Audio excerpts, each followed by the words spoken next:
Sponsored by Tezlab. Click the link in the description to download the app for free. Tesla's stock has had an insane year. Every time you think it's about to slow down, drop for a while, or level out, it just keeps going, even though, similar to other large tech stocks, it frequently drops right after large product announcements. You have Tesla bears losing millions, Tesla bulls gaining millions in incredibly short periods of time, and it's pretty wild, but where can Tesla and Tesla's stock go from here?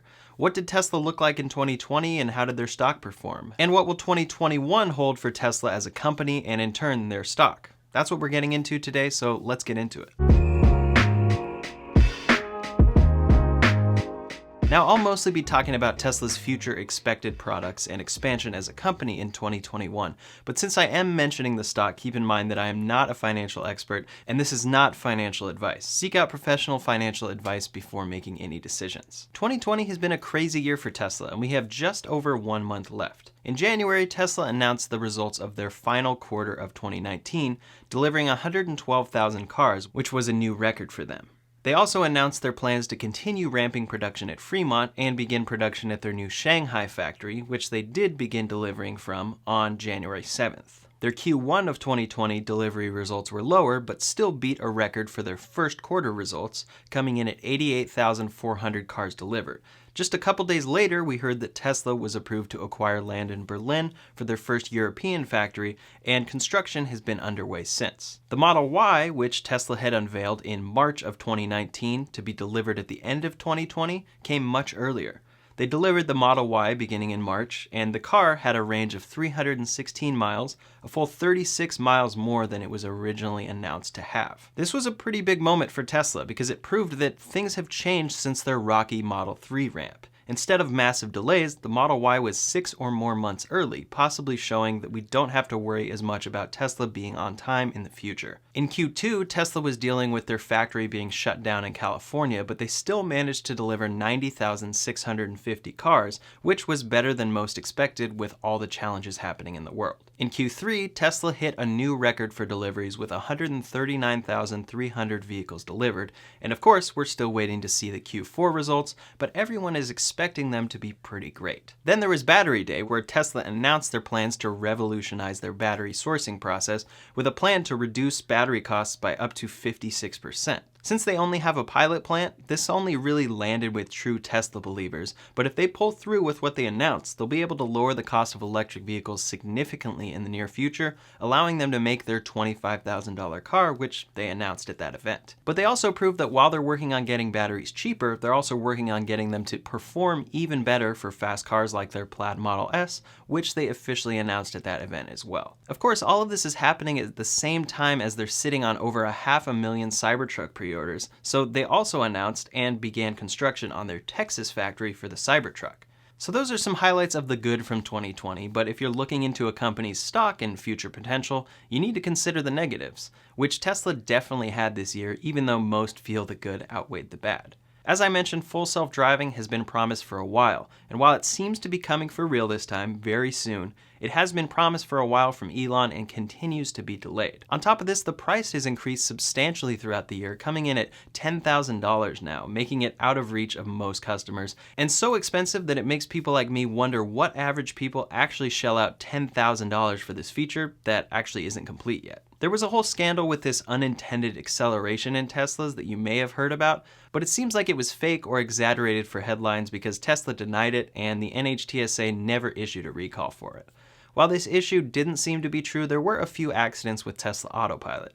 While Tesla is clear that drivers are ultimately responsible for paying attention and taking over if the car performs poorly, Autopilot somewhat demonstrated why this is the case with a few accidents. While this is to be expected, it's never a good thing when a safety system fails, and it's never a great look for a company. When the Model Y began delivering, there were a lot of issues with the car, causing many customers, including myself, to immediately have to take it in for a service appointment or 2 or 3. None of the issues affected safety, which is big, but they definitely were things that should not be happening on a $60,000 car, which can definitely scare off some customers. Over the course of the year, it does seem that Tesla has vastly improved the Model Y build quality, which is good, but we're still seeing intermittent issues and even a recent recall for a steering wheel bolt, which I talk about in the video that is linked up here. Before we go any further, I'd like to thank Tezlab for sponsoring today's video. Tezlab is a free app for iPhone and Android devices developed and founded by Tesla owners with the goal of extending Tesla's vision of a sustainable future. There is a subscription option available, but the free version of the app is by itself well worth it. They are continually updating their app, and their most recent update is all about our impact on the environment, calculating CO2 emissions from charging. When you charge, Tezlab automatically calculates your carbon impact based on where the energy from your power company is actually coming from. But it doesn't stop there. Instead of just staring at your carbon impact and feeling bad about it, they now have an option to offset your impact by planting trees. This feature that they call Growing Your Forest has a lot of different options and will help ensure that you're truly carbon neutral. You pay through the app, the funds are sent to one tree planted, and it's as easy as that. This new feature absolutely helps with Tesla's mission to accelerate the world's transition to sustainable energy, and it's something I'm definitely interested in and hope you are too. If you are and want to check out the many other great features this app includes for free, such as trip tracking and efficiency monitoring, head to tezlab.app/RyanShawTech, linked in the description and comments below to check it out. When Tesla's factory was shut down in March due to California's strict policies, Elon took to Twitter in what seemed to be a fit of rage and stated that Tesla would be moving all of their operations to Texas and Nevada and completely leaving California. This was definitely a threat and a passionate tweet because he was so mad that California wouldn't let them reopen their factory. Ultimately, they reopened, even though it was against the rules at first, and it appears that Tesla has no actual plans to leave California. Tweets like this are pretty common for Elon, including a tweet like this one where he said Tesla's stock price is too high, and of course the stock immediately dropped when he said that. It has climbed back way more since he tweeted that, but the way he tweets and the way he can impact things so greatly when he seems to be in a bad mood is definitely frightening for some people. Many people discount J.D. Power and Associates and don't care what they say, but they did rank Tesla lowest with an average of 250 problems per 100 cars, or 2.5 problems per car. There have been a couple recent recalls for the Model X, S, and Y, but in my last video I talk about why it isn't actually that big of a deal for Tesla. And then lastly, for 2020, they canceled the standard range Model Y, which would have been a great option for many customers. The rear-wheel drive Model Y, which they took pre-orders of, has not delivered, and we have no word on when it will be, besides some recent tweets from Elon. And the Roadster and Semi have continued to be delayed even though they were announced in 2017. The main thing I expect to hear about by the end of this year or early next year is the 7-seater Model Y, which Tesla has talked about and originally announced for the car, and the rear-wheel drive Model Y, which Elon has tweeted about recently. I have no idea how this 7-seater Model Y is actually going to work. I've had the 5-seater Model Y for 8 months now, and I cannot even come close to imagining 2 more people in the rear aside from the smallest of small children. But apparently it works since people got out of the car at the announcement event, and there were 7 of them. For the rear-wheel drive Model Y, based on Elon's tweets, it should be an incredible option and allow the Model Y to be more accessible to more customers at a lower price point. The last thing I expect to hear about at the end of this year or early next year is that the full self-driving beta is actually coming to all customers. If they truly deliver this full self-driving feature, and it can do most of what they've promised, that will be a big moment for Tesla as a company since they can realize all the revenue they earned from everyone buying that package. They did this a little back when the traffic light and stop sign control feature launched, so whenever they deliver a feature-complete version, they could have a lot of deferred revenue to realize. Additionally, Tesla has confirmed that they will be adding a full self-driving subscription option. This could interest a significant amount of customers who want these features but don't want to pay a whole $10,000 to get them. If the beta comes to everyone and it is as good as it should be, I imagine the subscription bringing in a lot of revenue for Tesla. Oh, and then Tesla will be added into the S&P 500 on December 21st, which is a very big deal. The S&P 500 is an index of 500 publicly traded US companies with the highest values of market capitalization.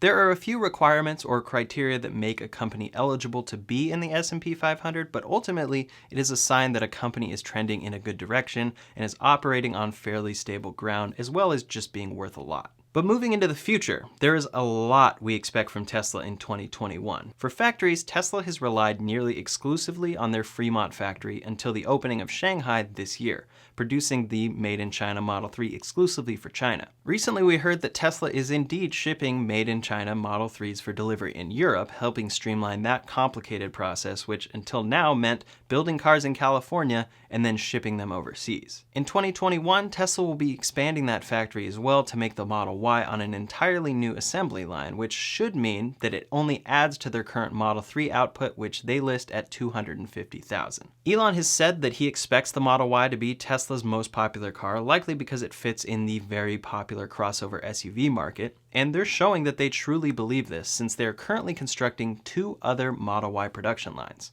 At their Berlin factory, they are currently developing the Model 3 line, but they are constructing the Model Y line for delivery in 2021. Similarly, at their Texas factory, they are developing the Cybertruck production line and constructing the Model Y assembly line for delivery in 2021. They have also worked on their unibody casting machine for the Model Y, which greatly streamlines that process and reduces production cost.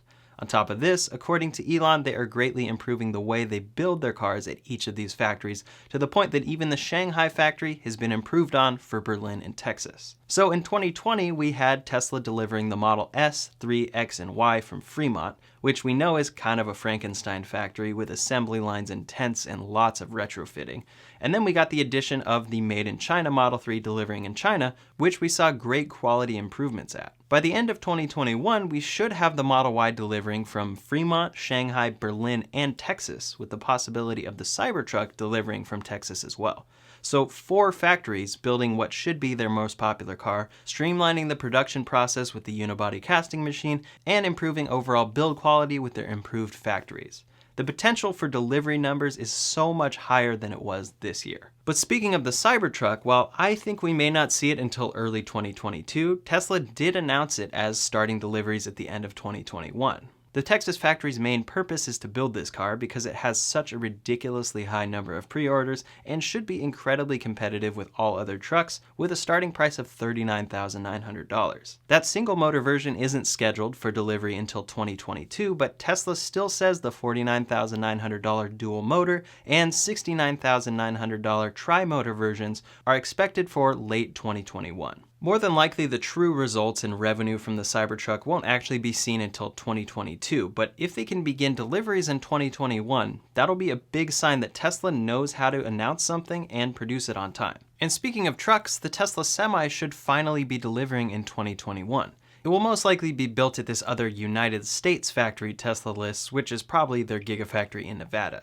It has been delayed because Tesla needed their new advanced 4680 cells to make it work. They are more dense, more efficient, and get more range and less space, allowing the Semi to be able to achieve the ranges it has promised while carrying a load, which is the entire purpose of a semi-truck. Ramping up this project has obviously been very delayed, and I'm assuming it will still be very slow once it gets released, as drivers and companies will want to stick with diesel for the time being. But if Tesla can truly deliver these ranges, along with a fast charging solution on routes for drivers, this could revolutionize the industry, making it cheaper to drive trucks and much better for the environment. The next product Tesla should begin producing in 2021 is the Plaid Model S. While I am someone who sees no real use for this $140,000 car, especially since the design hasn't changed in years, it'll definitely appeal to some people with its 520 plus mile range, top speed of 200 miles per hour, and 0 to 60 in under 2 seconds. While the Roadster was announced in 2017 to be released in 2020, we still haven't seen it, and last we heard it won't be coming until after the Cybertruck, so likely in 2022 or later. That's unfortunate, but we can see where Tesla's priorities are since this is a $250,000 car and definitely not their focus. In 2021, we also expect Tesla to keep moving on home energy. They sell solar for existing roofs, their own solar roof, as well as power walls, which overall seem to be well received once they are actually installed. For the time being, it feels like the vehicle business is the most important thing for Tesla, but in their last Q3 earnings report, they said, quote, "We continue to believe that the energy business will ultimately be as large as our vehicle business." Their solar roof is a solution that should ultimately replace a roof entirely, look great, and get great energy from the sun, all while costing less than a typical re-roof plus solar panel install. There's a lot of potential there, but we still don't hear about it too much since it doesn't feel like their current priority, even though they had a record deployment of 759 megawatt hours in Q3 of 2020. Regarding money, Tesla has been profitable for the last 5 quarters, which is a big deal for them. But it is important to note that when you look at the numbers, this profitability was thanks to regulatory credits sold to other manufacturers. As these manufacturers move to actually build their own electric or other zero emissions cars, those credits will dry up for Tesla, which scares a lot of investors since technically they wouldn't have been profitable without those credits. However, Tesla has held firm that they are not designing their business around these credits. They are using them for the time being and will be able to balance everything when they disappear. That's what they say, but only time will tell. Moving beyond 2021, we expect to see the Cybertruck ramp up, the Model Y become even more popular, hear about the new $25,000 car, see the Semi and Roadster get produced, and much more. It's a very exciting time for Tesla, and it has been a great year for their stock. So what do you think will happen going forward? Is their stock overvalued and it'll level out, or do you think it'll just keep growing as the company continues to grow? Let me know what you think in the comments below. In the meantime, make sure to subscribe to this channel for a lot more videos about Tesla. Make sure to hit that like button if you like this video. You can also follow me on Twitter and Instagram at RyanShawTech. Thanks so much for watching, and I'll see you on the next one.